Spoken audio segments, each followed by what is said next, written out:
अस्सलाम वालेकुम। उम्मीद है कि सब खैरियत से होंगे।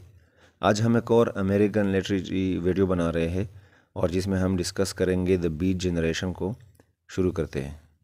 तो दोस्तों, इससे पहले हमने मॉडर्निज़म पे बात की थी और हम कंटेम्प्रेरी एज पे या पोस्ट मॉडर्निज़म पे भी बात करेंगे, लेकिन इसके बीच में एक जनरेशन है जिसको हम बीट जनरेशन कहते हैं, जो 1945 या 44 के बाद ग्रो कर गया था, वर्ल्ड वॉर सेकंड के बाद, और 62-65 तक ये चला गया था। ये बीट जो जनरेशन है, ये एक लिटरेरी मूवमेंट है जो ग्रुप ऑफ ऑथर्स ने स्टार्ट किया था। कुछ राइटर्स, पोइट्स वगैरह एक दूसरे के साथ फ्रेंडशिप में मिले थे और इन लोगों ने इस चीज़ को स्टार्ट किया था। और ये जो है एक्सप्लोर हुआ था और इन्फ्लुएंस बहुत ज़्यादा हुआ था अमेरिकन कल्चर से। जो कल्चर था उनसे बहुत ज़्यादा इन्फ्लुएंस, मुतासिर हुए थे ये लोग पॉलिटिक्स वगैरह से, जो पोस्ट वार हुआ था। मतलब जो वर्ल्ड वार ख़त्म हुआ सेकंड, उसके बाद अमेरिका में जो चीज़ें थी, पॉलिटिक्स वगैरह था, कल्चर था अमेरिकन, उनसे ये लोग इन्फ्लुएंस थे, उनको एक्सप्लोर करने की कोशिश भी इन लोगों ने की थी। और ये 1950s के बाद फेमस हुआ। 4-5 सालों में ये लोग बहुत ज़्यादा ग्रो कर गए। तो 50s, 51, 52 के बाद ये बहुत ज़्यादा चला था और लोगों इससे बहुत ज़्यादा इम्प्रेस थे और इन्फ्लुएंस हुए थे। और इन लोगों ने नैरेटिव वैल्यूज़ को रिजेक्ट किया। मतलब लिखने का स्टाइल जो था, वो स्टैंडर्ड जो स्टाइल था, वो इन लोगों ने रिजेक्ट किया, जिस तरह इमेजिज़म में हम ये चीज़ें पढ़ते हैं।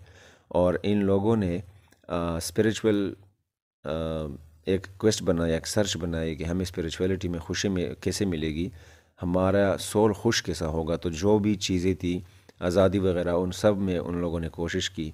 और अमेरिकन और ईस्टर्न रिलीजन्स को इन लोगों ने बहुत ज़्यादा एक्सप्लोर किया।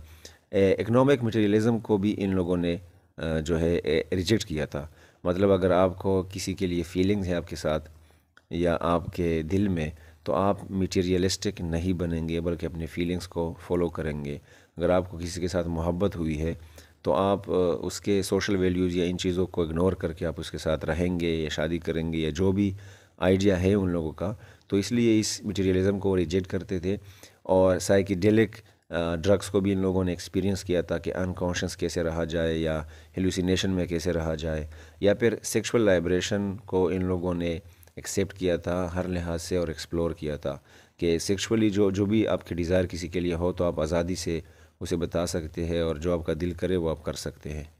राइटर्स और उसके वर्क्स की अगर बात की जाए तो 3 फेमस राइटर्स हैं जिनकी वजह से ये मूवमेंट जो है वो स्टार्ट हुआ था और काफ़ी हद तक फेमस हुआ था। एलन गिन्सबर्ग है, जिन्होंने हॉल एक वर्क लिखा था 1956 में। विलियम एस बोरोज है, जिन्होंने नेकेड लंच लिखा था 1959 में।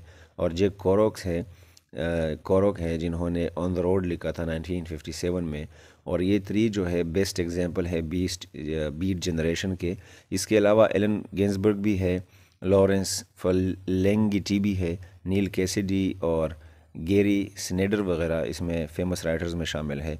हॉल और नेकेड लंच जो है, इन्होंने ये चीज़ बहुत ज़्यादा लिबरलाइज़ की कि अमेरिका में आप कोई भी चीज़ पब्लिश कर सकते हैं। पब्लिशिंग को जब ये दोनों चीज़ें पब्लिश हो गई तो अमेरिका में ये चीज़ काइंड ऑफ आज़ादी मिली राइटर्स को कि वो कुछ भी पब्लिश कर सकते हैं। और इन लोगों ने बोहेमियन हेलोनिस्ट का जो एक रिप्यूटेशन था वो डेवलप किया, क्योंकि वो स्पॉन्टेनियस क्रिएटिविटी पे बहुत ज़्यादा बिलीव करते थे। बोहेमियन का मतलब वो इंसान जो अकेले रह के या कुछ ही चीज़ों के साथ लिमिटेड रह के लिखता हो, पढ़ता हो और बहुत ज़्यादा इधर उधर घूमता ना हो, अपनी एक ज़िंदगी जी रहा हो। और हेलोनेस का मतलब है कि वो सिर्फ़ प्लेजर की चीज़ों के पीछे भागे। अगर किसी चीज़ में उसे खुशी मिलती है तो ठीक है, वरना वो उन चीज़ों को इग्नोर करेगा। बाकी जितनी भी चीज़ें हैं, तो उसको अगर उसके डिज़ायर्स अगर किसी चीज़ से पूरे होते हैं तो उसको हम हेडोनिस्ट कहते हैं। बीट जनरेशन जो जनरेशन था, इन लोगों के अपने जगह थे, क्योंकि ये लोग चोरों की तरह और एक नया मूवमेंट स्टार्ट कर चुके थे। तो इसलिए ये लोग आज़ादी से ना घूम सकते थे और इनका जो लाइफ स्टाइल था वो भी बहुत अलग था। तो एक जो इलाका था जिसके साथ वो रिलेट करते थे और मिलते थे एक दूसरे से, वो कोलंबिया यूनिवर्सिटी थी। और कोरक, गिन्सबर्ग, कार्ल हाल, चेस वगैरह एक दूसरे के साथ मिले थे। और ये एंटी एकेडमिक थे, जो पढ़ना लिखना है उनके ख़िलाफ़ थे। यूनिवर्सिटी में जो इन लोगों का एक मीटिंग हुआ था, इसी चीज़ के हुआ था। और ये प्रोफेसर्स के ख़िलाफ़ ही थे जितने भी ये राइटर्स थे, और इनके ख़िलाफ़ उन लोगों ने मोटर्स वगैरह भी बनाए थे। दूसरा जो इलाका था वो टाइम स्क्वायर अंडरवर्ल्ड था अमेरिका में। और बोरोस जो है उसके बारे में कहा जाता है कि ये क्रिमिनल बिहेवियर रखता था। और चीज़ें भी चुराता था और पकड़ा भी गया था। ड्रग एडिक्ट भी था। बल्कि जितने भी राइटर्स थे, फीमेल हो या मेल हो, वो सारे के सारे इसकी कैटेगरी देखे थे कि वो बहुत लिबरल थे, सेक्सुअल डिज़ायर को किसी भी लिहाज से फॉलो करते थे और पूरे करते थे, और ड्रग एडिक्ट थे सारे के सारे। और गेंसबर्ग को फिर अरेस्ट भी किया गया था 1949 में। ग्रीनविच विलेज जो है ये भी इन लोगों का एक इलाका था, और यहाँ इन लोगों ने वोटिंग भी स्टार्ट की थी। बिग ब्राउ जो है वो एक अफ्रीकन अमेरिकन पोइट था इनमें से, और इनको बहुत अच्छी वोट भी मिली थी। हालांकि अफ्रीकन्स उस ज़माने में इतने ज़्यादा ओपन नहीं थे और ना ही लोग उसे पसंद करते थे। चौथा जो इलाका था वो सैन फ्रांसिस्को और सिक्स गेल रीडिंग था, जिसमें वो मिलते थे और चीज़ें लिखते थे और चीज़ें और अपने मूवमेंट को डिस्कस करते थे। और पांचवा जो इलाका है वो पैसिफिक नॉर्थ वेस्ट इसमें शामिल है। इसके अगर पार्टिसिपेंट्स की बात की जाए तो वुमेन इसमें राइटर्स थे, जिसमें वाइट और ब्लैक दोनों थे, और अफ्रीकन अमेरिकन्स जो है वो भी इसके साथ थे, क्योंकि हमेशा से अमेरिका का ये कंसेप्ट रहा है कि जितने भी क्रिमिनल रेट्स है उसमें ब्लैक्स का बहुत ज़्यादा हाथ पाया गया है। तो इसलिए ये भी एक काइंड ऑफ जनरेशन था जो रूल्स और रेगुलेशंस को नहीं मानते थे। लास्ट में हम कल्चर और इन्फ्लुएंसेस पे बात करते हैं कि इन लोगों से कल्चर कितना इन्फ्लुएंस हुआ था, या फिर ये लोग कितने इन्फ्लुएंस हुए थे कल्चर से। सबसे पहले तो हम इसमें सेक्सुअलिटी की बात करते हैं, क्योंकि ये लोग बहुत फ्री लव और सेक्सुअल लिबरेशन पे बहुत ज़्यादा बिलीव रखते थे कि मोहब्बत भी आप खुल के करें और सेक्सुअल डिज़ायर्स भी आप खुल के पूरे कर सकते हैं। और ये ओपनली गे भी थे। गेंसबर्ग जो है और बोरोस वगैरह, इसमें ये गे थे या बाइसेक्सुअल जो राइटर्स थे इसमें थे। दूसरा जो इसका ऑप्शन है वो ड्रग यूज़ है, और ये मुख्तलिफ़ किस्म के ड्रग्स, अल्कोहल, मेरिजुआना, या फिर बाद में वो साइकेडेलिक ड्रग्स भी इस्तेमाल करने लगे। रोमांटिसिज्म भी इसका एक करेक्टरिस्टिक है। पीबी शेले को ये अपना हीरो मानते थे, विलियम ब्लेक को बहुत पसंद करते थे, और कीट्स वगैरह को ये लोग बहुत फॉलो करते थे और पढ़ते थे।